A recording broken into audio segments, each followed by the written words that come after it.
زیادتی کی بنا پر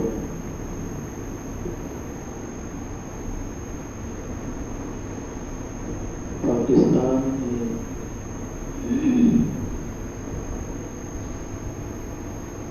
اکثریت لوگ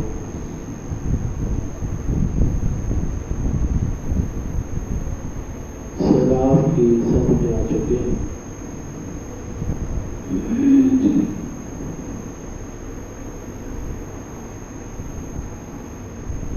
لاکھوں لوگ گھر سے بے گھر ہو گئے۔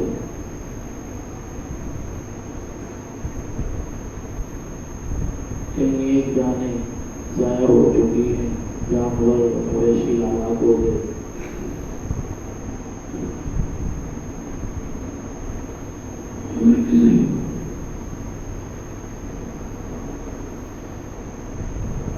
کوٹھی بنگلوں کے اندر رہنے والے لوگ بھائی بھائی کے محتاج ہو گئے۔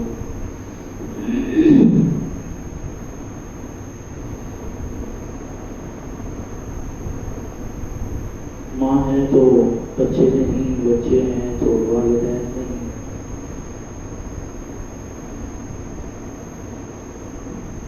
کہیں ایک خاندان دیکھتے ہی دیکھتے کہیں بستیاں کہیں شہر چند لمحوں میں زیر آب ہو گئے۔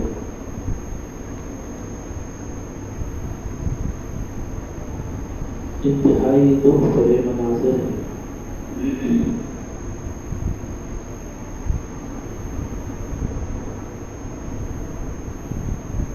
ان حالات میں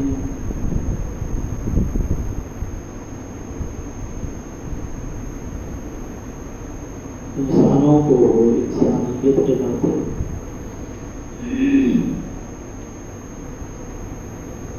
مسلمانوں کو اور اہل ایمان کو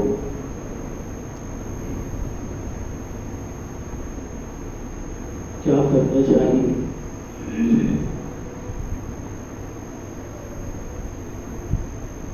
قرآن و سنت کی روشنی میں اگر دیکھا جائے، قرآن ایسے دو واقعات بیان کرتا ہے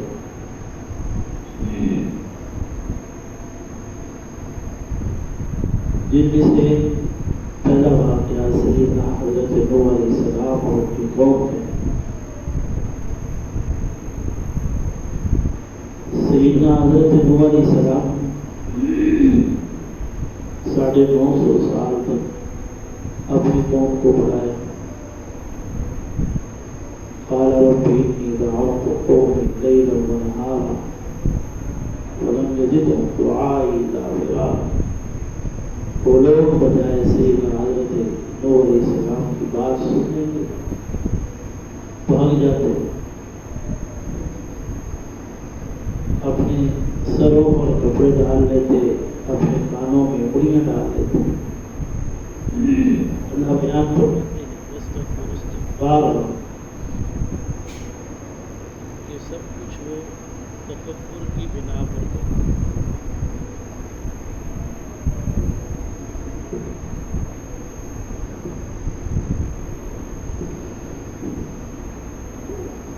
دوسرا عمل، ایک انہوں نے توحید کو نہیں مانا، رسالت کو نہیں مانا، تکبر کیا۔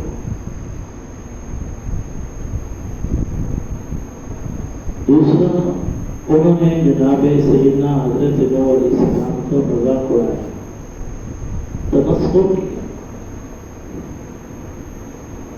قال نوح رب لا تذر على الارض من الكافرین دیارا۔ جب سیدنا حضرت نوح علیہ السلام اپنی قوم کی حرکتوں سے تنگ آ گئے تو دعا کی، یا اللہ ان کو تباہ و برباد فرما، ان کو ڈر فرما، کوئی بھی ان میں سے ایسا نہ ہو کہ جو کفر پر ہو اور وہ زندہ رہے۔ اس کی وجہ کہ اگر یہ زندہ رہ گئے تو آنے والی کی نسل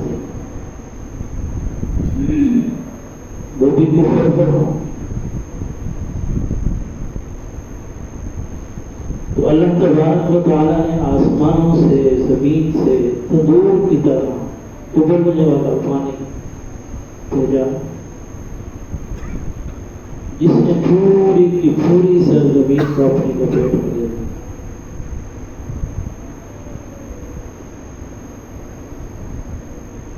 اسی طرح سین عرب قوم سبا ایک ایسی قوم تھی یمن کے علاقے کے اندر آباد تھی۔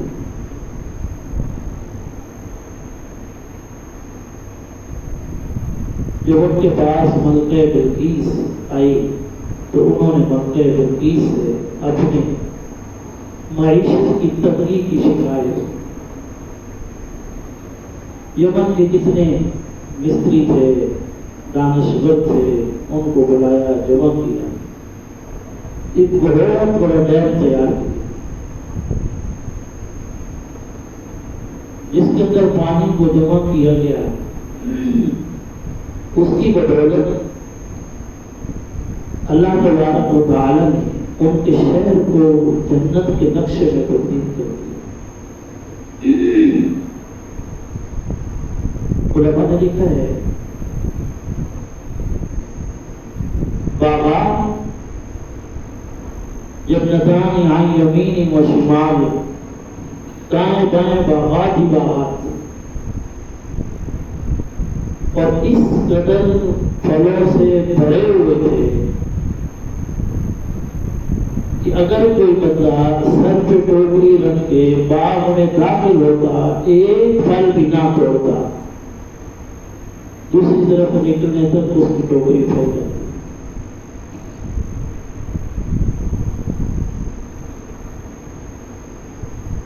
علماء مفسرین نے لکھا ہے ہر قسم کی درندوں سے، ہر قسم کی خطرناک مخلوق سے اللہ نے اس شہر کو پاک کر رکھا۔ سانپ، بچھو، فتمل کوئی بھی درندہ اس شہر کے اندر داخل ہوتا سانس نہیں لے پاتا، فوراً ختم ہو گیا، تاکہ ان کی فصلیں آباد رہیں، ان کا امن برقرار رہے، کسی قسم کی ان کو کوئی تکلیف نہ آئے، کوئی بیماری نہ آئے۔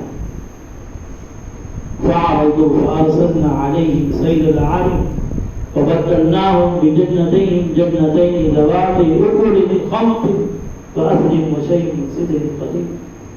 قرآن کریم بیان کرتا ہے کہ ان نعمتوں کے باوجود انہوں نے اللہ کی ناشکری، اعراض کیا اللہ تبارک و تعالیٰ کے احکامات سے۔ 13 انبیاء ان کی طرف آئے، ان کو سمجھایا یہ انعامات جو تمہیں مل رہے ہیں یہ تمہاری اپنی طاقت قوت کے بلبوتے پر نہیں، یہ اللہ کا خاص انعام۔ لیکن انہوں نے یہ سمجھا کہ ہماری دانشوری ہے، ہماری عقل مندی ہے، ہماری تجربہ کاری ہے۔ جب انہوں نے اعراض کیا، اللہ تعالیٰ کے احکامات کو چھوڑا، ناشکری شروع کی، ان 13 نبیوں کی بات کو نہیں سنا، تو اللہ فرماتے ہیں ہم نے اس ڈیم کو توڑا، بند کو کھولا اور پورے آنند وانند پورے کے پورے شہر کو ملی امیٹ کر۔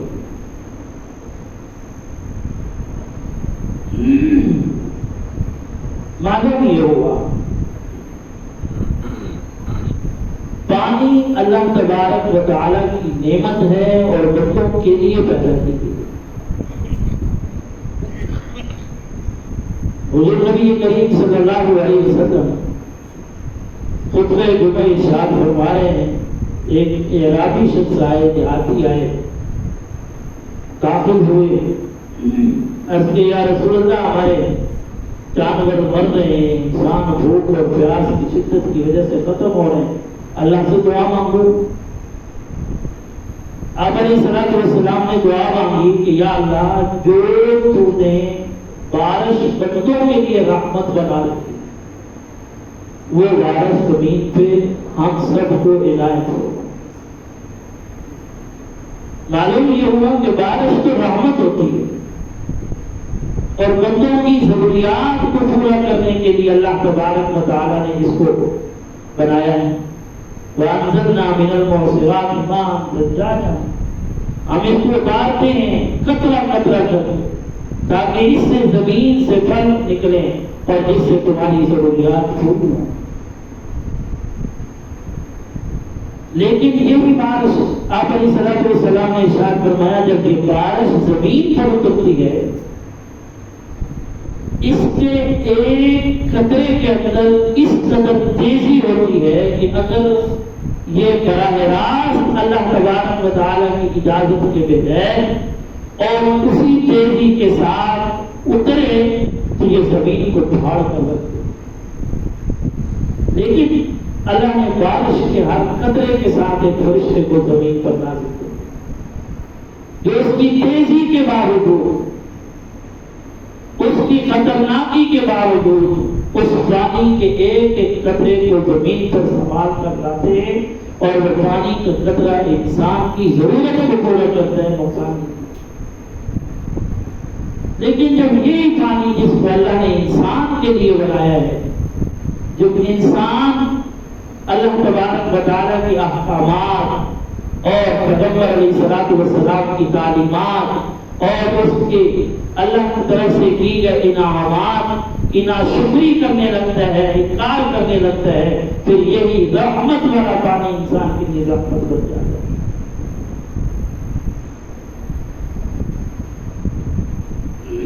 ان حالات کے اندر جن حالات سے ہم گزر رہے ہیں سب سے پہلی چیز دعا ہے کہ وہ لوگ جو بے بسی کے عالم کے اندر ہیں تصوفی کے عالم کے اندر ہیں گھر سے بے گھر ہو چکے ہیں کئی دن کے فاقے برداشت کر چکے ہیں پینے کے لیے پانی نہیں ہے کھانے کے لیے کھانا نہیں ہے اور پانی کے بہاؤ کی وجہ سے پانی کے اندر رہنے کی وجہ سے کئی بیماریوں کا شکار ہو چکے ہیں. سب سے پہلے ان کے لیے دعا ہے. حضور نبی کریم صلی اللہ علیہ وسلم نے ارشاد فرمایا دعا مومن کا ہتھیار ہے. آپ صلی اللہ علیہ وسلم نے ارشاد فرمایا جب تک انسان دعا کرتا رہتا ہے اللہ تبارک و تعالیٰ دو انعامات اس کو عطا فرماتے ہیں. پہلا انعام اس کو ہمیشہ ہر قسم کے دشمن سے محفوظ ہے. جب تک انسان دعا کا اہتمام کرتا رہتا ہے آپ صلی اللہ علیہ وسلم نے ارشاد فرمایا دعا کی کثرت کی وجہ سے اللہ اس کی عزت کے اندر اضافہ کرتے رہتے ہیں.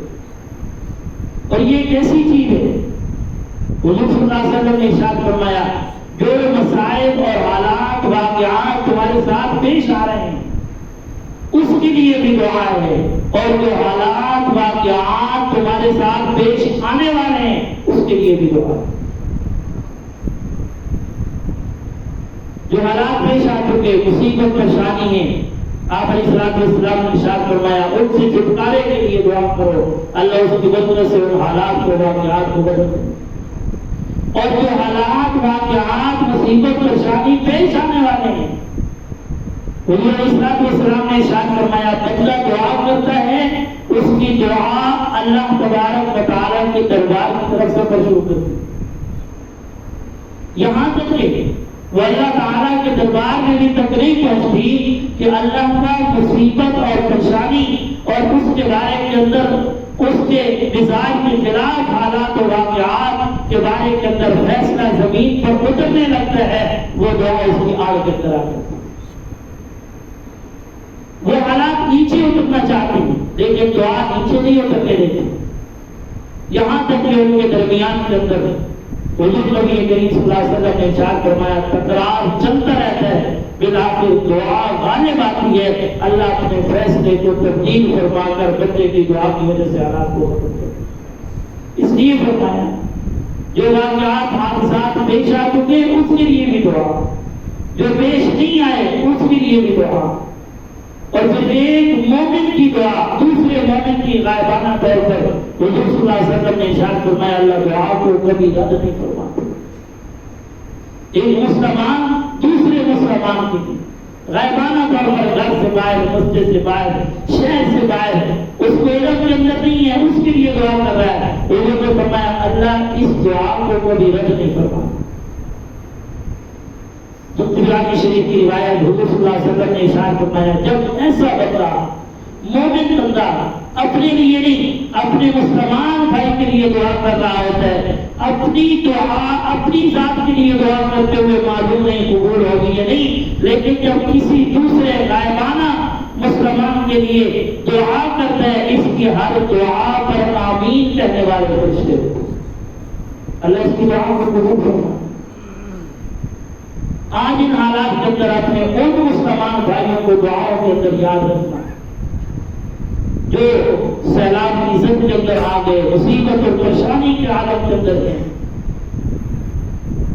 قضاء حاجت کے نفل پڑھ کے مستقل دعا کے ذریعے اجتماعی طور پر، انفرادی طور پر اللہ سے گر گرا کے مانگ کر اللہ تبارک و تعالیٰ سے مانگیں تو اللہ اس چیز پہ قادر ہے کہ ہمارے بھائی کو مصیبتوں سے چھٹکارا نصیب کرے، کیونکہ مسلمان کا بھائی ہے۔ حضور نبی کریم صلی اللہ علیہ وسلم نے ارشاد فرمایا مسلمان کا بھائی ہے اور وہ کبھی اس کو کسی کے سپرد نہیں کرتا۔ اور پھر ارشاد فرمایا جب کوئی بندہ اپنے مسلمان بھائی کی کسی حاجت کے لیے اس کے ساتھ چلتا ہے اور اس کی حاجت کو پورا کر کے کوشش کر کے اپنے بھائی کو خوش کرتا ہے، اس نے اپنے بھائی کو خوش نہیں کیا، حضور نے فرمایا اس نے اللہ کو خوش کیا۔ جس نے اس کی تکلیف کو دور کیا، اس کی تکلیف کو دور ہوئی یا نہ ہوئی، حضور نبی کریم صلی اللہ علیہ وسلم نے ارشاد فرمایا بندے نے کوشش کی اور اس کے لیے فکر کی، اللہ قیامت کے دن اس کی تکلیفوں میں سے ایک تکلیف کو اسے دور کر۔ دوسری چیز حضور نبی کریم صلی اللہ علیہ وسلم نے ارشاد فرمایا جب بھی کوئی آفت، کوئی مصیبت بندوں پر آئے تو بندوں کو چاہیے کہ اللہ تعالیٰ کی طرف توجہ ہو، متوجہ ہو، رکوع نذرات کرے، استغفار کرے۔ آج عام طور پر ہمارے ذہنوں کے اندر یہ بات ہوتی ہے جہاں پہ مصیبت آئی، جہاں پہ پریشانی آئی، جہاں پہ آفت آئی، وہاں یقیناً نعوذ باللہ لوگ گنہگار ہوں گے، کسی نہ کسی گناہ کے اندر مبتلا ہوں گے۔ حالانکہ ایسی بات نہیں ہے، اللہ تبارک و تعالیٰ قرآن کریم کے اندر خود ارشاد فرماتے ہیں بعض اوقات بد لوگوں کی وجہ سے نیک لوگوں کو پر مصیبت آتی ہے۔ اللہ تبارک و تعالیٰ چند ایک کی وجہ سے سب کو مصیبت میں مبتلا کر دیتے ہیں۔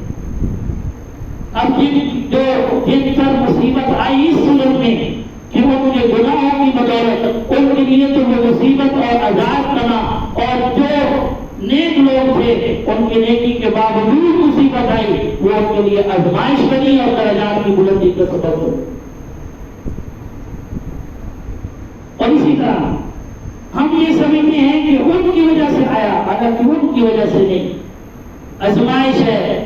اللہ تبارک و تعالیٰ اپنے بندوں کی عبرت کے لیے، اپنے بندوں کو اپنی طرف متوجہ کرنے کے لیے چند ایک کو مصیبت کے اندر مبتلا کرتے ہیں تاکہ دوسرے میرے بندے بھی میری طرف متوجہ ہوں۔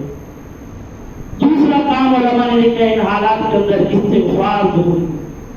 حضور صلی اللہ علیہ وسلم نے ارشاد فرمایا، اللہ کے محبوب پیغمبر صلی اللہ علیہ وسلم نے ارشاد فرمایا اللہ تبارک و تعالیٰ نے مجھے اپنی امت کے بارے کے اندر اور اپنے بندوں کے لیے دنیا کی اور آخرت کی ہر ایک مصیبت سے دو امن عطا کیے، دو امن عطا کیے۔ پوچھا یا رسول اللہ وہ دو امن کون سے ہیں؟ فرمایا پہلا میری ذات ہے، جب تک میں تمہارے اندر موجود ہوں تب تک اللہ تبارک و تعالیٰ تمہارے اوپر اس طرح عذاب نازل نہیں کریں گے جس طرح بنی اسرائیل کے عذاب آتا تھا۔ دوسرا امن اللہ نے عذاب کے امن، دوسری چیز اللہ تبارک و تعالیٰ نے ہر قسم سے عذاب کے لیے اپنے بندوں کے لیے حضور علیہ الصلوۃ والسلام کے پردہ فرما جانے کے بعد حضور نے ارشاد فرمایا جو عطا کیا وہ استغفار۔ سیدنا حضرت یونس علیہ السلام اپنی قوم کو بتا دیا 3 دن کے بعد تم پر عذاب نازل ہوگا، یہ بتا کر بستی سے نکل گئے، شہر سے نکل گئے۔ پہلا دن گزرا، لوگ تمسخر کے اندر، مذاق کے اندر رہے۔ دوسرا دن گزرا، تیسرے دن جب کچھ اثرات نمودار ہوئے تو اللہ تبارک و تعالیٰ کے سامنے سجدے سے استغفار کی، توبہ کی. جب توبہ کی تو اللہ تبارک و تعالیٰ کے پیغمبر اور رسول کے بتائے ہوئے عذاب کو اللہ نے ڈالا. تو استغفار ایسی چیز ہے جو انسان پر آنے والی مصیبت، پریشانی اور تکلیف کو ہمیشہ کے لیے ختم کر دیتا. تو ان حالات کے اندر انسان کو چاہیے اللہ تبارک و تعالیٰ سے اپنے گناہوں پر توبہ کرے تاکہ اللہ تعالیٰ کے عذابات سے ہم امن کے اندر رہیں. عام طور پر یہ کہا جاتا ہے ہماری زمین، ہمارا شہر اس حالت کے اندر ہے جہاں پر پانی نہیں آ سکتا. جو حالات اس وقت پیش آئے ان حالات کے اندر تو کوئی بھی یہ دعویٰ نہیں کر سکتا، کوئی بھی یہ دعویٰ نہیں کر سکتا کہ ہم کس زمین پر بس رہے ہیں. اللہ ہر چیز پہ قادر ہے، اور جب تک انسان اپنے دل کے اندر دوسرے کا احساس پیدا نہیں کرے گا تب تک اللہ تبارک و تعالیٰ کے صحیح فیصلے نہیں ہو سکتے. دوسری چیز ہے استغفار. تیسری چیز ان حالات کے اندر ان کے لیے مدد کی جائے، دعا اور استغفار کے بعد ان کی مدد کی جائے. جتنا کوئی اپنی شخصیت کا حامل ہے انسان اتنی 10 روپے 50 روپے دعا کے ذریعے جب کتنی بھی مدد کر سکتا ہے ضرور. حضور نبی کریم صلی اللہ علیہ وسلم حضرت عائشہ فرماتی ہے حضور صلی اللہ علیہ وسلم نے ارشاد فرمایا جب کوئی بندہ کسی تکلیف کے اندر مبتلا ہوتا ہے دوسرا بندہ اس تکلیف کو دور کرتا ہے اور اس کی تکلیف کو دور کرنے کا سبب بنتا ہے. آپ صلی اللہ علیہ وسلم نے ارشاد فرمایا اللہ فرماتے ہیں مجھے اپنی عزت اور جلال کی قسم ہے میں اپنے اس بندے کو جنت کے علاوہ اور کوئی چیز نہیں. اس چیز کا بدلہ صرف اور صرف جنت ہوگا.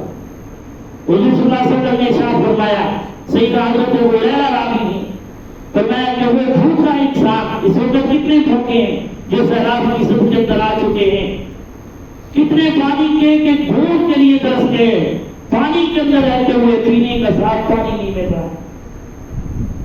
حضور نے ارشاد فرمایا جس نے بھوکے کو کھانا کھلایا اور جس نے پیاسے کو پانی پلایا آپ صلی اللہ علیہ وسلم نے ارشاد فرمایا اللہ اپنے اس بندے کو جہنم سے 7 خندقیں دور کر دے گا. اور فرمایا پھر ایک خندق اتنی ہے جیسے زمین و آسمان کے درمیان کا خلا. ایک موقع پر حضور علیہ الصلوۃ والسلام نے ارشاد فرمایا اللہ فرماتے ہیں کہ قیامت کے دن اللہ تبارک و تعالیٰ کا ایک بندہ اللہ کی بارگاہ کے اندر پیش ہوگا. اللہ اپنے بندے سے سوال و جواب کریں گے میرے بندے میں فلاں موقع پر بیمار تھا تو نے میری بیمار پرسی نہیں، فلاں موقع پر میں بھوکا تھا تو نے مجھے کھانا نہیں کھلایا، فلاں موقع پر میں پیاسا تھا تو نے مجھے پانی نہیں پلایا، فلاں موقع پر میں لباس کی ضرورت تھی تو نے مجھے لباس نہیں پہنایا. وہ بندہ کہے گا یا اللہ آپ کی تمام چیزوں سے گزر رہا ہے.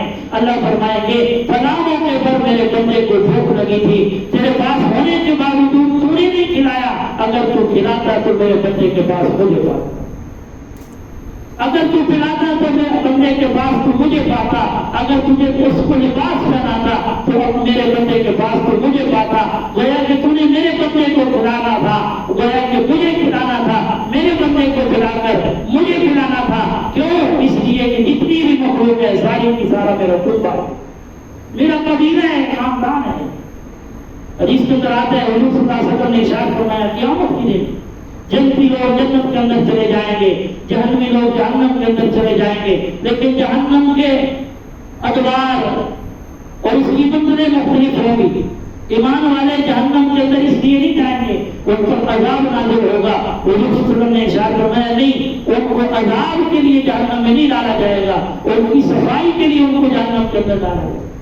بعض اللہ تعالیٰ کے ایسے بندے بھی ہوں گے جو اپنی کوتاہیوں کی وجہ سے جہنم کے اندر تو جائیں گے، لیکن اللہ تعالیٰ اپنی رحمت کی وجہ سے ان پر ایسی نیند کو طاری کر دیں گے عذاب کا پتہ ہی نہیں چلے. ایسے بندوں کو اللہ باہر نکالے گا، ایک قطار کے اندر کھڑا کرے گا، جنتی لوگ آ رہے ہوں گے جا رہے ہوں گے، ایک جنتی اس قطار کے آگے سے گزرے گا، ایک بندہ اس کو کہے گا کہ بھائی تو مجھے جانتا ہے؟ وہ کہتا ہے نہیں میں تجھے نہیں جانتا۔ وہ اس کو بتائے گا تیرا نام فلاں ہے، تیرے باپ کا نام فلاں ہے، تو فلاں شہر کے اندر رہتا تھا، میرا نام فلاں ہے، میں فلاں قبیلے سے تعلق رکھتا ہوں، میرے والد کا نام یہ ہے۔ حضور صلی اللہ علیہ وسلم نے ارشاد فرمایا میں نے پہچان لی ہے۔ وہ بندہ جنتی کہے گا تو جہنمی اس کو کہے گا فلاں موقع پر تجھے پیاس لگی ہوئی تھی، میرے پاس پانی تھا، میں نے ایک گلاس پانی کا تجھے پیش کیا۔ حضور صلی اللہ علیہ وسلم نے ارشاد فرمایا وہ گزرنے والا جنتی اللہ تعالیٰ کے دربار کے اندر کہے گا یا اللہ دنیا کے اندر میرے تیرے اس بندے نے گناہ کرنے کے باوجود، گناہگار ہونے کے باوجود ایک مرتبہ مجھے پیاس لگنے کی صورت کے اندر پانی پلایا تھا، اس کو میرے ساتھ جنت کے اندر بھیجے۔ حضور نے فرمایا اللہ خیر اس بندے کو جنت کے اندر بھیجے۔ آج ان حالات کے اندر جن حالات سے ہم گزر رہے ہیں، ایمان کا تقاضا بھی یہی، اسلام کا تقاضا بھی یہی، انسانیت کا تقاضا بھی یہی ہے کہ ہم اپنے بھائیوں کے ساتھ جتنا ہو سکے امداد ضرور کریں، ان کی فکر کریں، دعاؤں کے اندر ان کو یاد رکھیں، ان کے لیے بھی اپنے لیے بھی استغفار کریں۔ اللہ تبارک و تعالیٰ آسمانی ہر ایک آفت سے، مصیبت سے، پریشانی سے تمام کے تمام مسلمانوں کو محفوظ فرمائے۔